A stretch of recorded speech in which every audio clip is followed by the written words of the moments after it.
Now, back to America's Workforce. Here's Ed Flash Ferens. And welcome back to America's Workforce. Don't forget, we are available on Apple Podcasts, Google Play, iHeartRadio, Spotify. Our Twitter handle is at AWF Union Podcast. You can follow us there. By the way, this next segment brought to you in part by the United Labor Agency. They're doing their best to connect people with employment. 216-666-2185. You can find them online at ulagency.org. Let's go to line number one, and he's one of our regulars, also a sponsor. This is the Heat and Frost Insulators segment. Pete Ielmini joining us. And today we're going to talk about mechanical insulation maintenance. Mr. Ielmini, how we doing today, my Jersey guy? Hey, how you doing today? We have to start every show that way. Pete, before we get into the subject matter today, I want to talk briefly about the INVEST Act. Now, this is something that was passed in the House, I want to say it was in July. It's a $1.5 trillion infrastructure bill, and in it, there is a piece involving your union. It's a mechanical insulation tax incentive, which was advocated for by the Heat and Frost Insulators. Your president, James McCourt, said energy efficiency investments are needed more than ever. And the work of our members and the value of mechanical insulation can make significant contributions to improve our public buildings. And this is called the Open Back Better Act, which will provide funding for energy efficiency and retrofits in low-income areas, which have been hit dramatically by the pandemic here. So good news here, and I have to salute your union. You've been in the industry since, 1984. Pete, yes. I think we can do a whole show on what is needed in America. And obviously this legislation, hopefully the Senate will pick it up here. I know they don't want to spend any more money. But, Pete, the need is there, right? Absolutely, the need is there. It's interesting. We plan on talking about insulation maintenance, and that ties directly into this legislation that we're about to talk about, and that's the infrastructure. You know, there was a building boom early in this century, or I should say the last century, in mid-century, and we have roads, we have bridges, we have buildings that are just plain flat out old, and they're good structures, but they have to be maintained, and they have to be serviced. A bridge needs to be serviced with the steel. The old steel that's rusted has to be replaced with new. We have to have roads that are refurbished. Population has increased in our communities. We need more roads. We need redevelopment in the infrastructure. And part of infrastructure are buildings, and buildings have to be maintained as well. And my particular field ties into that with the mechanical insulation of buildings and infrastructure, and these items. The insulation is not a maintenance-free item. Insulation gets damaged, it gets repaired. Over the years, it needs to be replaced, it needs to be maintained, it needs to be repaired. And what that's going to do, as far as as Congress wants to invest money in these repairs, we feel we're particularly offering an advantage because the money that's invested back into our communities and back into these buildings and structures, when it comes to insulation, you got to get a return on investment. Right. Usually within less than 2 years, maybe even less, but maybe even more. Insulation not properly maintained, we're losing energy, and that's costing a lot of money. And we're talking millions in billions worth of money that's being thrown out the window because our boilers, our air conditioning systems, our heating and ventilation systems are just not working efficiently as well as they should.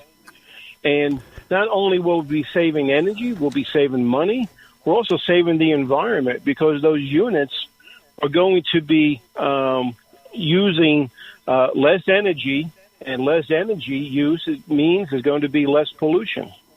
And that's to lowering the carbon footprint is something that we have to do. Right. I know what's sexy now is talk about net zero to the point where we're not using fossil fuel. And there's a lot of predictions on when that's going to be. But in reality, we're still going to be using fossil fuel for the next at least 25 years, maybe reduced, but we're still going to be using fossil fuel. And by updating and maintaining our infrastructure, including mechanical insulation, we play a big role in lowering that carbon footprint until we get to the point where we are a net zero country or a net zero global economy. Pete, is there like a lifespan on insulation? And I know it depends if you have a leaky pipe, a leaky roof or something, and it's dripping on the insulation, that's going to shorten the lifespan. But what do we know about that? What's the science telling us about insulation? I know you mentioned there's a lot of buildings that are old. I would imagine it deteriorates over time. What do we know about that, Pete? Sure. Insulation typically, as it's installed, it should last at least for 25 years. And that's only if it's undisturbed. Uh-huh. If nobody touches it, nobody does a repair to the insulation, and if it's properly installed, and that's a big question mark, and it ties back into the people that are installing insulation. Is it being properly installed?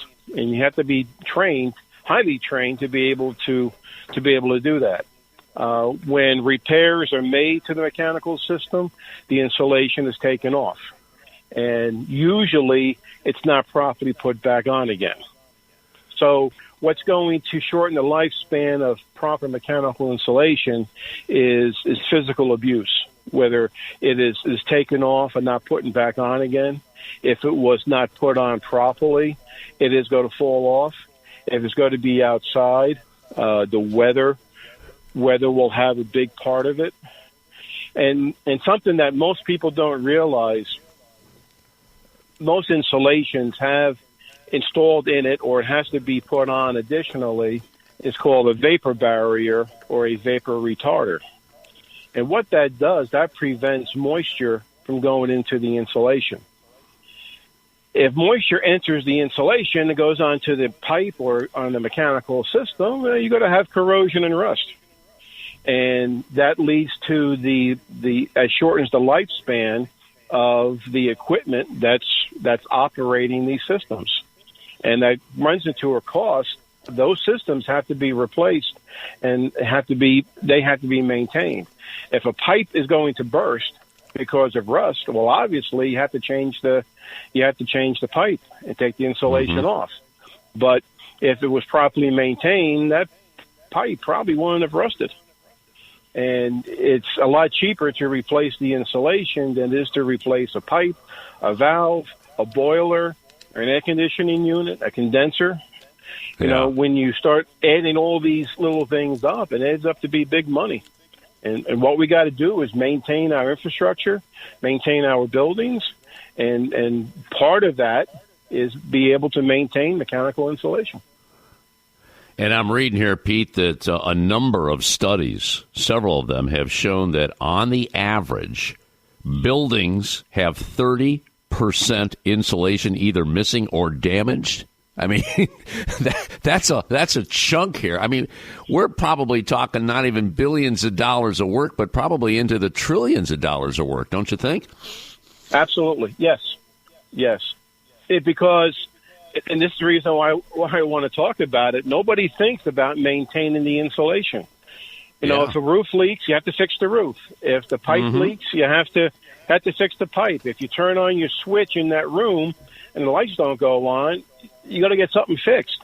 When mechanical insulation doesn't work, you don't realize it. All that it means is that heater has to run longer. That boiler is going to run longer and harder. That air conditioner is going to run longer and harder. And that's using valuable resources and costing a lot of money. All right, let's take a quick break. Pete Ielmini on our live line on behalf of the Heat and Frost Insulators. Here's the website you might want to check out, Mechanical Insulators, LMCT.com. Mechanical Insulators, LMCT.com. More to come from Pete. Mike Dolan will be joining us later in the show on behalf of the International Brotherhood of Teamsters. He's going to give us an update on the USMCA, or better known as NAFTA 2.0. Got a little pushback from the truckers in Mexico and the government there. He'll explain what's going on right here on America's Workforce. Back in a few minutes. This is America's Workforce. Now, back to Ed Flash Ferens with America's Workforce. Hey, we're back. It's called America's Workforce, and we are available on several platforms, including Apple Podcasts, Google Play, iHeartRadio, Spotify, Twitter handle, AWF Union Podcasts. Make sure you get the word union in there. You can follow us there, AWF Union Podcasts. Let's go back to our live line, rejoin Pete Ielmini on behalf of the Heat and Frost Insulators. We're talking about maintenance of mechanical insulation. Pete, I was telling our listeners at the beginning of the show, I had my own insulation experience. We did some remodeling. We built our house almost 30 years ago, and we decided to blow out the ceiling in the bathroom upstairs, wanted to put a skylight. And the remodeler said, hey, you need some insulation up here. I said, well, we had a bunch blown in. And he said, a lot of it disappeared. you don't have. I remember, I think it was supposed to be like 11 or 12 inches. He said, you got just a couple of inches up there. You definitely need some up there. So I contracted with an individual, and I think we've got like 17 or 18 inches in there. And to your point in the first segment here, air conditioning bills dropped significantly. And I can't wait. We're going to go into the heating season here. But you get a return on your investment immediately. It's so darn important. And I keep going back to the figure here, 30%. 30% of the buildings either missing or damaged insulation, and we could be saving a whole lot more money here. Let's talk about inspections going on. I would imagine, like in my case, I didn't know it until I decided to do some work on the home. Are these buildings being inspected, and the job opportunities? Let's start with the inspections first there, Pete. Sure. Excuse me. The inspections of mechanical insulation, we have worked real hard, and so has other various organizations, including the U.S. Department of Energy, to try to eliminate the black magic out of heat loss and energy loss with insulation. About 25 years ago, in conjunction with the National Insulation Association and the U.S. Department of Energy, they developed a computer program that is absolutely fantastic, and this could be downloaded from our website so anyone can use it. And it's called a Mechanical Insulation Energy Audit. And you can very easily input data from a qualified person to inspect either a mechanical system, either in a commercial building or a residential building or even industrial complex. The data has to be collected as far as an inspection, an evaluation of what insulation is good, what insulation is missing, what insulation is needs repair. And what this computer program does, it takes that information, and there's a lot of background data has to be put into it, such as the operating temperatures of everything. But what's really neat about this and how it really earns its keep, it gives answers. If the insulation is installed, you're going to be saving X amount of dollars per hour, per week, per year. It gives you quantitative results on how the insulation is going to work and how efficient it's going to be. If you are wasting $3,000 a year in a small building, well, if you have a qualified contractor to install the insulation, it's going to cost, say, $4,000 to install it. Well, your return on investment is going to be less than 2 years, a little more than 1 year. You're going to be saving $3,000 after the first 2 years for every year past that, let's say for the next 20 years. That's a lot of money. Mm-hmm. Now, if you're talking about a larger building, you're looking at a manufacturing facility, you're looking at an industrial facility, just keep on adding zeros to that.